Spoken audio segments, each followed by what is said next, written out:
Hello everyone, कैसे हैं आप सब लोग। तो आज हम करने जा रहे हैं लेक्चर नंबर 27, जिसमें हम पढ़ेंगे पार्टनरशिप के बारे में। आप सभी से मैंने टेलीग्राम पे पूछा था कि शुड वी स्टार्ट पार्टनरशिप, तो आप सभी मैक्सिमम स्टूडेंट्स ने यही कहा था कि पार्टनरशिप स्टार्ट किया जाए। तो मैं बता दूं, ये एक सबसे lengthiest and the most important topic है आपके अकाउंटेंसी सेक्शन का। तो आज इसका पार्ट नंबर 1 है। इसके मिनिमम मैं कह सकता हूँ 7 to 8 पार्ट्स बनाऊंगा मैं, जिसमें मैं सब कुछ कवर अप करने की कोशिश करूंगा। तो चलो स्टार्ट करने से पहले मैं बता दूं, ये हमारे different social media handlers, Facebook पे IG कॉमर्स क्लासेस का एक पेज है जहां पे आप हमें ज्वाइन कर सकते हो। सेकेंडली हमारा टेलीग्राम पे भी एक चैनल है जहां पे आप हमें ज्वाइन कर सकते हो, और वहां पे हम वीकली क्विज कंपटीशन ऑर्गेनाइज करते हैं। दोनों के लिंक आपको डिस्क्रिप्शन में प्रोवाइडेड है। तो आज हम पहले करते हैं पार्टनरशिप का मीनिंग। पार्टनरशिप वर्ड से तो आप सब वाकिफ होंगे ही, बड़ी बार आप वर्ड यूज करते हो। हम एक ये काम पार्टनरशिप में स्टार्ट करते हैं, मतलब जब एक या दो या दो से ज्यादा इंसान जुड़ जाते हैं, इकट्ठे काम करते हैं, ठीक है, उसको हम बोलते हैं पार्टनरशिप। तो पार्टनरशिप अकाउंटेंसी में भी उसका यही मीनिंग है। तो आप जैसे पढ़ सकते हो, मैंने क्या लिखा है मैंने, partnership is a relation between persons who have agreed to share the profit of a business carried on by all or any of them acting for all। इसका क्या मतलब है, आप जैसे देख सकते हो, carried on by all और any of them acting for all। इसका मतलब है या तो वो बिजनेस सभी के सभी चलाएंगे, carried on by all, और any of them acting for all, या उनमें से कोई एक इंसान, 2 इंसान, 3 इंसान मिलकर, मतलब उन सभी का। अब क्या होता है, कभी कभार जैसे समझ लो 5 पार्टनर्स हैं, 5 पार्टनर्स हैं आपके। इसमें से जरूरी नहीं है कि पांचों के पांचों ही काम करेंगे। इसमें क्या होता है, 5 में से हो सकता है कि एक पार्टनर ऐसा होगा, वो उसका अपना अलग भी बिजनेस है लेकिन उसके पास पैसा बड़ा है, तो वो क्या करता है, इसमें सिर्फ और सिर्फ पैसा लगा देता है, वो काम नहीं करता, वो बस अपने जो उसने पैसा लगाया उस पर रिटर्न पाता है। तो इन सिचुएशन में हम कह सकते हैं एनी ऑफ देम, उनमें से कोई भी काम कर सकता है जिसमें वो एक्ट करेगा कि हम सब हैं, वो सभी पार्टनर्स को रिप्रेजेंट करेगा।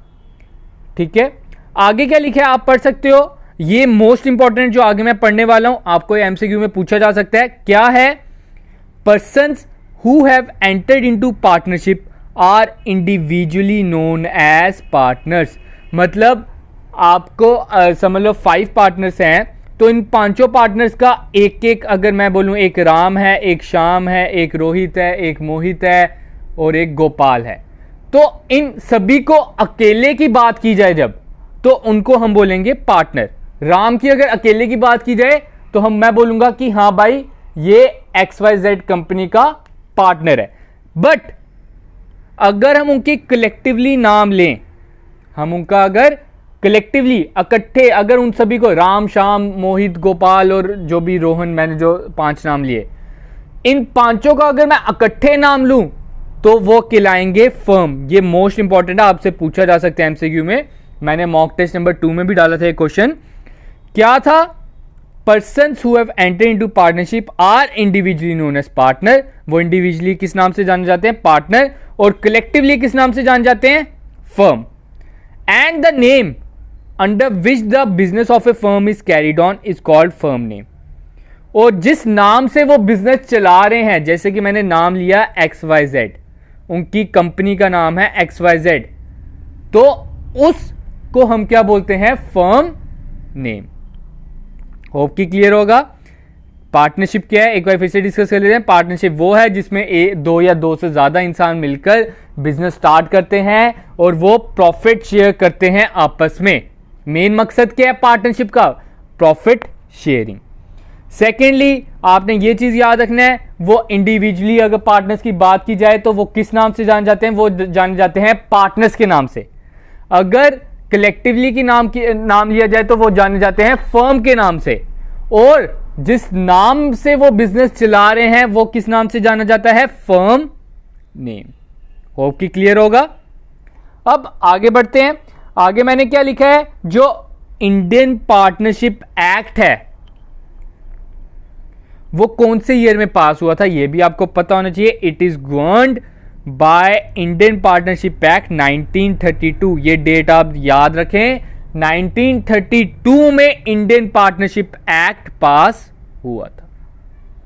ठीक है, अब आगे बढ़ते हैं। पार्टनरशिप के बारे में जो मैंने समझाया है, जो मैंने इसका मीनिंग बताया, बस ये चीज याद रखो और कुछ नहीं पता। बाकी आपको सिंपल मीनिंग तो पार्टनरशिप का पता ही है। आगे है पार्टनरशिप डीड। ये भी सेकंड मोस्ट इंपॉर्टेंट आइटम आ जाती है पार्टनरशिप में। पार्टनरशिप डीड क्या होता है? आप सभी को एग्रीमेंट के बारे में पता होगा। बस ये वर्ड का अगर आपको मीनिंग पता है तो आपको पार्टनरशिप डीड का मीनिंग भी पता है। Agreement and partnership deed are two same things. ये दोनों सेम थिंग है। ठीक है, याद रखना। मतलब डीड की जगह मैं लिख देता हूं एग्रीमेंट, तो अब समझ आ गया पार्टनरशिप एग्रीमेंट। ऑब्वियस ही बात है, आप कोई काम स्टार्ट करने जा रहे हो, दो या दो से ज्यादा इंसान मिलने वाले हैं, उन्होंने कोई बिजनेस स्टार्ट करना है, तो वो आपस में कोई एग्रीमेंट करेंगे, आपस में कोई समझौता करेंगे कि हाँ भाई तू ये काम करेगा तो मैं ये काम करूंगा, हाँ भाई तू इतना प्रॉफिट लेगा तो मैं इतना प्रॉफिट लूंगा, भाई तू इतना पैसा लगाएगा, इतनी कैपिटल लगाएगा तो मैं इतनी कैपिटल लगाऊंगा, भाई तुझे ड्राइंग्स अलो नहीं है क्योंकि तूने पैसा नहीं लगाया। वो एग्रीमेंट उनके बीच में जब बिजनेस स्टार्ट होने से पहले जो एग्रीमेंट हो रहा है उसको हम क्या बोलेंगे? Partnership deed. आपने ये चीज याद रखनी है, आगे मैं इसके बारे में डिस्कस करने वाला हूं इसी वीडियो में। तो पार्टनरशिप डीड क्या है? उनके बीच में जो एग्रीमेंट होता है। एग्रीमेंट होना भी एक इंपॉर्टेंट चीज है। अगर एग्रीमेंट नहीं होगा, आगे आने वाले टाइम में आपके बीच में लड़ाई हो सकती है। आपके पास बड़ी ज्यादा लाइव एग्जांपल्स भी होंगी आपकी फैमिलीज में या आपके कहीं नेबर में। आपने बड़ी बार देखा होगा कहीं भी पार्टनरशिप होती है, लड़ाई होने के चांसेस बड़ी हैं, बिकॉज कॉन्फ्लिक्ट ऑफ इंटरेस्ट। लड़ाई क्यों होंगी? ए बोलेगा कि मैंने ऐसा करना है, बी बोलेगा कि मैंने ऐसा करना है। जब उनके इंटरेस्ट नहीं मिलेंगे, लड़ाई होने के चांसेस है। इसलिए उस लड़ाई से बचने के लिए जरूरी है कि आप जो पार्टनरशिप डीड है पहले ही साइन करा लें। आप डीड में पहले ही लिखा लें कि यह बात इसकी मानी जाएगी। ठीक है, अब आगे बढ़ते हैं। लिखा गया मैंने पार्टनरशिप डीड के बारे में। Partnership deed in very simple word are an agreement between partners of a firm. वो क्या है? पार्टनर्स ऑफ ए फर्म के बीच में एग्रीमेंट है। This agreement details the nature.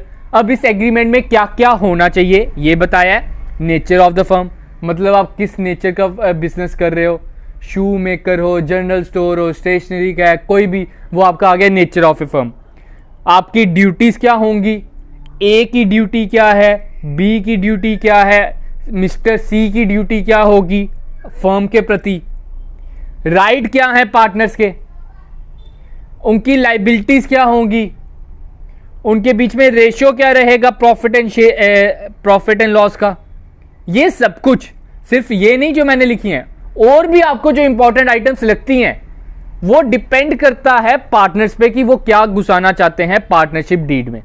ये मैंने जो सभी घुसाते हैं, जो सभी वाले पॉइंट्स रखेंगे अपने पार्टनरशिप डीड में, मैंने वो आइटम्स लिखी हैं। तो आपने ये चीज याद रखनी है। पार्टनरशिप डीड क्या है? It is A agreement between partners. अब आगे लिखा मैंने, ये मोस्ट इंपॉर्टेंट है, ये ध्यान से पढ़ना। Although the drafting of partnership deed is not compulsory. जो पार्टनरशिप डीड है उसे ड्राफ्ट करना मतलब बनाना जरूरी नहीं है। यह मतलब नहीं है कि आपने पार्टनरशिप डीड नहीं बनाया तो आप पार्टनरशिप बिजनेस नहीं कर सकते। भाई आप कर सकते हो, वो आपकी रजामंदी पे है। अगर आपको पार्टनरशिप डीड अपने बीच में नहीं चाहिए तो नहीं लो, जरूरी नहीं है। कोर्ट कहता है आपको बीच में एग्रीमेंट नहीं चाहिए तो नहीं करो।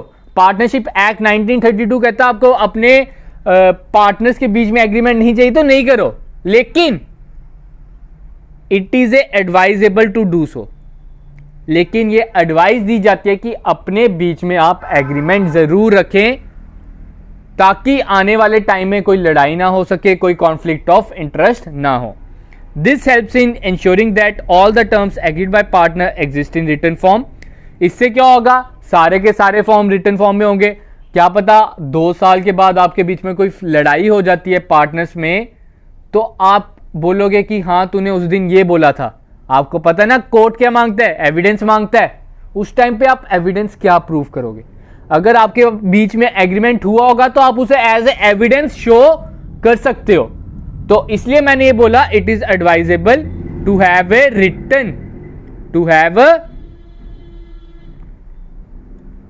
Written agreement. ओरल एग्रीमेंट भी हो सकता है, फिर से बोल रहा हूं मैं, जरूरी नहीं है कि आपको रिटन ही चाहिए, ओरल भी हो सकता है। लेकिन अपनी लड़ाई बचाने के लिए आने वाले टाइम में कुछ गड़बड़ ना हो जाए, उसमें उस कारण के लिए आपका रिटन में होना जरूरी है। ठीक है, अब आगे बढ़ते हैं। हमने पार्टनरशिप, आपको पता चल गया what is partnership, partnership deed पता चल गया। अब हम पढ़ने जा रहे हैं rules applicable, the most important. मुझे पर्सनली लगता है इसमें से एक एमसीक्यू जरूर आएगा आपको। क्या है? Rules applicable in absence of deed. मतलब क्या रूल्स एप्लीकेबल होंगे अगर आपके बीच में जो डीड है, पार्टनरशिप डीड है, वो एब्सेंट है। एब्सेंट का मतलब सेकंड आपको एक और वर्ड लिखा हो सकता है पेपर में, साइलेंट। साइलेंट का मतलब ही यही है कि आपके बीच में जो डीड है वो एब्सेंट है, आपने डीड नहीं फाइल की, आपने एग्रीमेंट नहीं किया अपने बीच में। अगर ऐसा होता है और फिर आपकी लड़ाई होती है तो उस टाइम पे क्या रूल्स एप्लीकेबल होंगे अकॉर्डिंग टू पार्टनरशिप एक्ट 1932? तो मैं बता दूं उस टाइम पे क्या रूल होता है।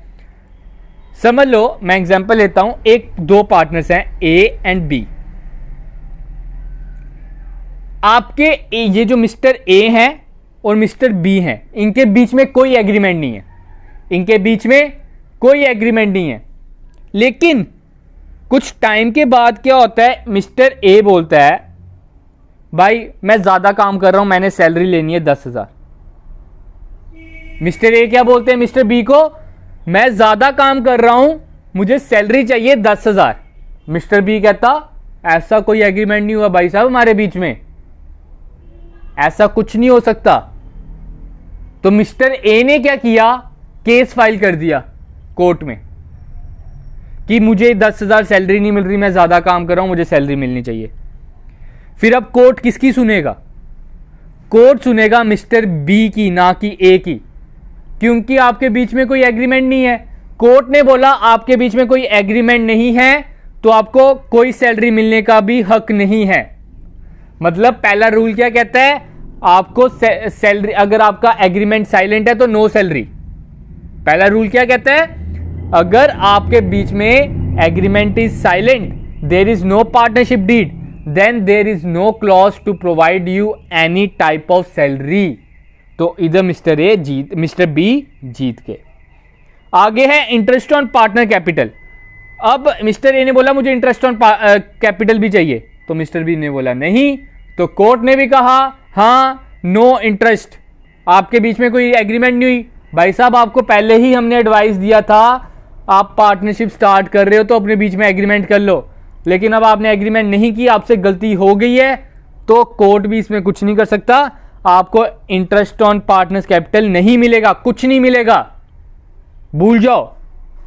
आगे है इंटरेस्ट ऑन पार्टनर लोन। उसने कहा मुझे अपने लोन पे इंटरेस्ट चाहिए, उसने बोला मुझे इंटरेस्ट चाहिए 10%। लेकिन यह चीज याद रखनी है आपने, अगर आपके बीच में पार्टनरशिप एग्रीमेंट नहीं है तो आपको इंटरेस्ट ऑन लोन सिर्फ और सिर्फ 6% मिलेगा। आपको इंटरेस्ट ऑन लोन क्या मिलेगा, सिर्फ और सिर्फ 6%, ना कि 10%, ना कि 4%, ना कि 2%, सिर्फ और सिर्फ 6% क्या मिलेगा, इंटरेस्ट ऑन पार्टनर्स लोन। आगे है डिस्ट्रीब्यूशन ऑफ प्रॉफिट। ए बोलता हम प्रॉफिट बांटते हैं 3:1, मतलब मैं 3 रुपए लूंगा और तू 1 रुपया लेगा क्योंकि तूने कम पैसा लगाया बिजनेस में। दूसरी चीज, तू बड़ा लेट आता है दुकान पे, लेकिन पार्टनरशिप एग्रीमेंट आपके बीच में नहीं है तो profit will be shared equally, मतलब 1:1 आपके प्रॉफिट इक्वल बंटेगा। अगर 1 रुपया ए ले रहा है तो बी भी आपका 1 रुपीस लेगा। ये नहीं है कि ए बोले मैंने 3 रुपए लेने, तू 1 रुपया लेगा प्रॉफिट में, वो गलत है। आपके बीच में कोई एग्रीमेंट ही नहीं हुआ। एग्रीमेंट हुआ होता तो बात अलग थी, फिर हम वही मानते जो एग्रीमेंट में लिखा हुआ है। ठीक है, आगे है interest on partner drawing. Partner की ड्राइंग्स पे कोई इंटरेस्ट हमने चार्ज करना है कि नहीं करना, तो वो भी नो इंटरेस्ट है, कोई इंटरेस्ट चार्ज करने की जरूरत नहीं है अगर आपके बीच में एग्रीमेंट नहीं है।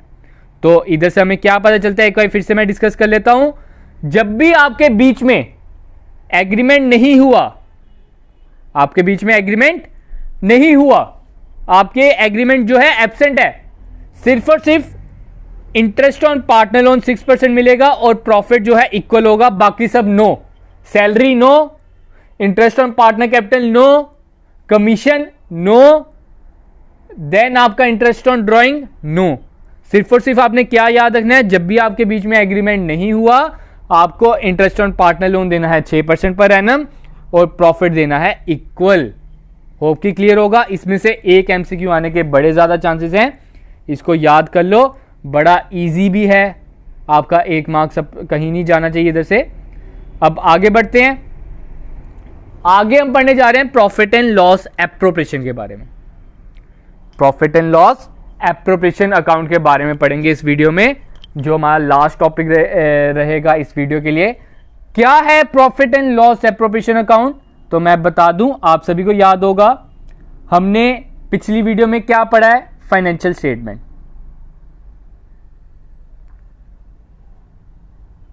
ठीक है, लास्ट वीडियो में हमने किया financial statement.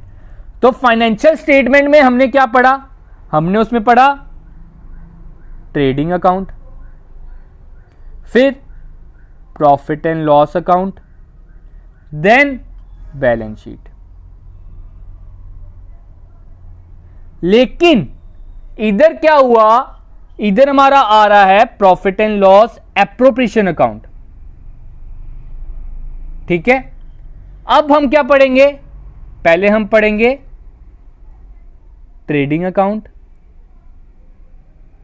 Profit and loss account, profit and loss appropriation account, then balance sheet. मतलब इन जनाब जी ने बैलेंस शीट से पहले ही जगह ले ली। हम अभी तक पढ़ते जा रहे थे trading, profit and loss, balance sheet, लेकिन profit and loss appropriation account है वो हमारा ना बैलेंस शीट से पहले ही आ जाता है। ये सिर्फ और सिर्फ, अब आपने याद रखना है, ये सिर्फ और सिर्फ आता है पार्टनरशिप में। अगर आप और किसी तरह का बिजनेस कर रहे हो, सोल प्रोप्राइटरशिप कर रहे हो या और कोई बिजनेस कर रहे हो, सोल प्रोप्राइटरशिप मतलब आप सिंगल ओनर हो, तो उस चीज में profit and loss appropriation account बनाने की कोई जरूरत नहीं होती। लेकिन आपने इसमें profit and loss appropriation account बनाना है पार्टनरशिप अकाउंट्स में। ठीक है, अब हम पढ़ते हैं profit and loss appropriation account होता क्या है। इधर क्या लिखा मैंने, profit and loss appropriation account is an extension of, वो उसी का पार्ट है, किसका पार्ट है, प्रॉफिट एंड लॉस अकाउंट का। एप्रोप्रिएशन अकाउंट क्या है, प्रॉफिट एंड लॉस अकाउंट की ही एक्सटेंशन है, उसी का एक तरह का हिस्सा है। All the appropriations that is the distribution. मैं आप सभी को एक सजेशन देता हूं, आप सब अपनी फोन में या आपके पास कोई पढ़ी है डिक्शनरी, उसे खोलें, उधर आप एप्रोप्रिएशन वर्ड का मीनिंग देखें। तो एप्रोप्रिएशन वर्ड का मीनिंग होता है डिस्ट्रीब्यूशन, बांटना। ठीक है, all the appropriation that the distribution payable to the partners as per partnership are recorded in this account. अब इस अकाउंट में हम क्या करते हैं, हमने प्रॉफिट एंड लॉस अकाउंट किया था लास्ट वीडियो में, तो उसका आंसर क्या निकला था हमारा, उसका आंसर हमारा निकला था नेट प्रॉफिट। उसका आंसर हमारा क्या निकला था, नेट प्रॉफिट। समझ लो मुझे प्रॉफिट हो रहा है 1 लाख का, मुझे प्रॉफिट हो रहा है 1 लाख का। अब जो पार्टनरशिप है, अगर तो मैं अकेला इंसान हूं इस बिजनेस में, तो ये 1 लाख का 1 लाख कहां जाएगा, मेरी पॉकेट में सीधे सीधा। मतलब कैपिटल अकाउंट में हम प्लस कर देंगे। लेकिन पार्टनरशिप में क्या है, दो इंसान हैं, दो से ज्यादा इंसान है, हम दो ही इंसान लेते हैं, ए और बी। अब इस 1 लाख को मैंने डिस्ट्रीब्यूट करना है ए में और बी में। किसके अकॉर्डिंग? एग्रीमेंट के अकॉर्डिंग, जो उनके बीच में एग्रीमेंट हुआ है। क्या पता क्या एग्रीमेंट हुआ है? एग्रीमेंट डिपेंड करता है, हर एक इंसान का अलग अलग एग्रीमेंट होगा। क्या पता ए ने बोला हो कि मैंने 3,000 सैलरी लेनी है हर महीने की, तो उसे हमें 36,000 देना पड़ेगा 1 लाख में से। बी ने बोला मैं 2,000 सैलरी लूंगा महीने की, तो बी को 24,000 देना पड़ेगा साल का। 1 लाख में से 36,000 ये ले गया, 24,000 ये ले गया, उसके बाद कितना बच गया? 40,000 भी बच गया। ए बोलता मैं प्रॉफिट में लूंगा 3 और 2 लेगा 1, ये मान भी गए थे एग्रीमेंट पे, मतलब इनके बीच में रेशो है 3:1। ए बोलता हर 3 रुपए पे तुझे 1 रुपया मिलेगा, मतलब ए ने क्या था, ज्यादा पैसा लगाया हो, वो काम भी ज्यादा करता हो, तो ए और बी मान गए। ए कहता कि मैं 3 रुपए लूंगा, तू 1 रुपया लेगा। ए भी मान गया, बी भी मान गया, तो 30,000 हम इसको दे देंगे ए को, और 10,000 इसको दे देंगे। 3:1, 40,000 में से 30:1 क्या होता है? 30,000 इसका और 10,000 इसका। तो profit and loss appropriation account में हमने क्या करना है, जो हमारा नेट प्रॉफिट निकला उसकी डिस्ट्रीब्यूशन, नेट प्रॉफिट की डिस्ट्रीब्यूशन अमंग द पार्टनर्स, जितने भी पार्टनर्स हैं अकॉर्डिंग टू द एग्रीमेंट। ठीक है, होप कि क्लियर होगा। आगे मैं इसका फॉर्मेट भी कराने वाला हूं, नेक्स्ट वीडियो में हम पढ़ेंगे, इसका एक कंप्लीट क्वेश्चन लेके आऊंगा जिससे आपका सारे डाउट क्लियर हो जाएंगे। ठीक है, नेक्स्ट में मैंने फीचर्स लिखे हैं, इसके फीचर्स आपको पता होना चाहिए।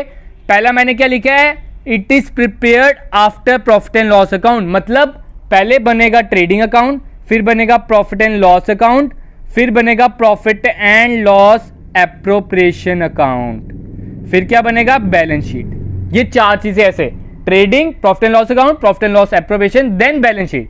तो जो आपका एप्रोप्रिएशन अकाउंट है वो किसके बाद बनेगा, प्रॉफिट एंड लॉस अकाउंट के बाद। नेक्स्ट क्या लिखा है, it is prepared for the appropriation और डिस्ट्रीब्यूशन अमंग द पार्टनर। ये क्यों बनाया जाता है, पार्टनर्स के अमंग प्रॉफिट बांटने के लिए। ठीक है, not required as per the provision of income tax law, मतलब इनकम टैक्स लॉ जो है वो ये उसे जरूरत नहीं है, आप जिस मर्जी तरीके से बांटो अपने बीच में प्रॉफिट, ये सिर्फ और सिर्फ पार्टनर्स की बेनिफिशियल के लिए बनाया जाता है। आगे है prepared in accordance with the provision of partnership deed, ये किसके अकॉर्डिंग बनाया जाएगा, पार्टनरशिप डीड के अकॉर्डिंग। हर एक, मैंने आपको पहले बता चुका हूं, हर एक इंसान का अलग अलग डीड बनेगा। कोई पार्टनर होगा, कोई 2 पार्टनर होंगे उनके बीच में अलग पार्टनरशिप डीड होगा, कोई पार्टनर होंगे उनके बीच में अलग पार्टनरशिप डीड होगा। तो जो पार्टनरशिप डीड में लिखा है उसी के अकॉर्डिंग आपने ये अकाउंट बनाना है। वैसे ही reserves required for the future are credited from this account, इस अकाउंट में आप रिजर्व्स भी बना सकते हो। It is prepared by only partnership firm, ये सिर्फ और सिर्फ पार्टनरशिप फर्म ही बनाती है और कोई नहीं बनाती। ठीक है, अगर आप सोल प्रोप्राइटरशिप हो तो वो नहीं बनाते। आगे है आपका, मैं फॉर्मेट लेके आया हूं आपके लिए, तो फॉर्मेट आप देख सकते हो। देखो आपको मैं इधर बनाता हूं profit and loss account. Profit and loss account में समझ लो मुझे होता है नेट प्रॉफिट। नेट प्रॉफिट कितना हुआ, 1 लाख। ये जो 1 लाख है हम इसे क्या करते थे, कैपिटल में ऐड करते थे, लेकिन अब हमने क्या करना है, ये जो 1 लाख है प्रॉफिट एंड लॉस अकाउंट में इस तरफ आ जाएगा। ठीक है, अगर नेट लॉस होता तो इस तरफ आता। होप की क्लियर होगा। हमने अब नेट इधर वो ला दिया, नेट प्रॉफिट, नेट प्रॉफिट इधर आ गया। अब हमने क्या करना है, आपसे पूछा जा सकता है एग्जाम में कि प्रॉफिट एंड लॉस अकाउंट में कौन कौन सी आइटम डेबिट साइड आती है, तो उसमें कौन कौन सी आइटम डेबिट साइड आएगी। एक आएगी इंटरेस्ट ऑन कैपिटल, क्यों, क्योंकि interest on capital is a expense for a business. Second क्या आएगी, पार्टनर्स की सैलरी, पार्टनर की कमीशन, रिजर्व। और क्रेडिट साइड क्या आएगा, interest on drawing. Credit side आपने याद रखना है, सिर्फ और सिर्फ क्या आता है, इंटरेस्ट ऑन ड्राइंग, क्योंकि बिजनेस की अकेली इकलौती इनकम इंटरेस्ट ऑन ड्राइंग ही है एज ए एप्रोप्रिएशन, मतलब पार्टनर से जो से इनकम होनी है वो सिर्फ और सिर्फ इंटरेस्ट ऑन ड्राइंग है, तो इसलिए हम उसे क्रेडिट साइड लिखते हैं। ठीक है, फिर उसके बाद हम निकालेंगे हमारा जो प्रॉफिट बच गया है, मतलब कि इन सभी का टोटल करेंगे, फिर इस सभी का टोटल करेंगे, इसमें से माइनस करेंगे, जो प्रॉफिट बच गया है वो हम प्रॉफिट शेयरिंग रेशियो में बांट देंगे पार्टनर्स को। ठीक है, नेक्स्ट क्वेश्चन, कंप्लीट एक क्वेश्चन लेके आऊंगा जिससे आपके सारे डाउट क्लियर हो जाएंगे। आपको बस अभी मैंने फॉर्मेट बताया है, अब आगे मैं बताने वाला हूं लास्ट चीज जो आज की वीडियो में रहेगी, that is difference between profit and loss account and profit and loss appropriation account. इन दोनों के बीच में डिफरेंस क्या है? पहली चीज, प्रॉफिट एंड लॉस अकाउंट जो है वो बनता है ट्रेडिंग अकाउंट के बाद, लेकिन जो profit and loss appropriation account है वो बनता है प्रॉफिट एंड लॉस अकाउंट के बाद। अभी मैंने बताया ट्रेडिंग के बाद profit and loss, profit and loss के बाद profit and loss appropriation account. It is prepare to ascertain net profit, इसका काम क्या है? नेट प्रॉफिट निकालना। और इसका काम क्या है? To distribute the profit for the year among the partner. Appropriation का क्या मतलब है? टू डिस्ट्रीब्यूट द, जो आपका प्रॉफिट निकला है प्रॉफिट एंड लॉस अकाउंट से, वो आपने पार्टनर में बांटना है। This is account is not prepared on the basis of partnership agreement. इसमें आपका पार्टनरशिप एग्रीमेंट नहीं देखा जाता, बल्कि आपका फाइनेंशियल अकाउंटिंग के अकॉर्डिंग बनाया जाता है। जो आपका डेबिट होता है वो डेबिट ही होता है, जो क्रेडिट होता है क्रेडिट ही होता है। वो हमने ऊपर पढ़ चुके हैं, मतलब पिछली वीडियोस में। और ये जो अकाउंट है ये आपने बनाना है आपके बीच में जैसा एग्रीमेंट हुआ है उसके अकॉर्डिंग। ठीक है, आगे क्या लिखा है? Expenses debited to this account are charge against profit. और जो इसमें जो एक्सपेंसेस जो डेबिट होते हैं वो होते हैं एप्रोप्रिएशन ऑफ प्रॉफिट। अब चार्ज अगेंस्ट प्रॉफिट का मतलब है, आपने इसका मीनिंग याद रखो, आपसे पूछा जा सकता है ये एग्जाम में। चार्ज अगेंस्ट प्रॉफिट आपका होता है वो खर्चे जो आपने लेने ही लेने हैं, चाहे आपको लॉस हो रहा है। फॉर एग्जाम्पल, आपने रेंट पे करना है, आपने अपने लैंडलॉर्ड को रेंट पे करना है। समझ लो आपको इस साल होता है नुकसान, लॉस हुआ, तो आपको जब लॉस हुआ आप क्या लैंडलॉर्ड को बोलोगे भाई साहब मुझे इस साल नुकसान हुआ है, मेरा रेंट माफ किया जाए? ऐसा कभी हो सकता है? नहीं हो सकता। आपको रेंट तब भी देना पड़ेगा। तो एक तरह का हमें पता चल गया, rent is charge against profit. और प्रॉफिट एंड लॉस अकाउंट में वो आइटम्स आती हैं जो चार्ज अगेंस्ट प्रॉफिट है। दूसरी एग्जांपल लेते हैं, आपने अपने एम्प्लॉय को सैलरी देनी है, आपने अपने एम्प्लॉय को बोला इस साल हमें बड़ा नुकसान हुआ, बड़ा घाटा हुआ, तुझे सैलरी नहीं दे रहा मैं। वो मानेगा? वो तो आप पे केस कर देगा। ठीक है, तो ये भी सैलरी भी क्या है? Charge against profit. लेकिन सैलरी टू पार्टनर, पार्टनर तो अपना ही बंदा है, उसको चाहे सैलरी नहीं दो चल सकता है। अगर आपको नुकसान हो रहा है तो आप उसको, हमारे अब ऑब्वियस ही बात है, हमें अगर नुकसान हो गया बिजनेस में, हम क्या अब भी सैलरी बांटते रहेंगे अपने बीच में पार्टनरशिप में? तो ये जो है ये क्या है? डिस्ट्रीब्यूशन ऑफ प्रॉफिट है, ये प्रॉफिट का एप्रोप्रिएशन है। तो जो प्रॉफिट का एप्रोप्रिएशन है उसे हम कहां डालते हैं?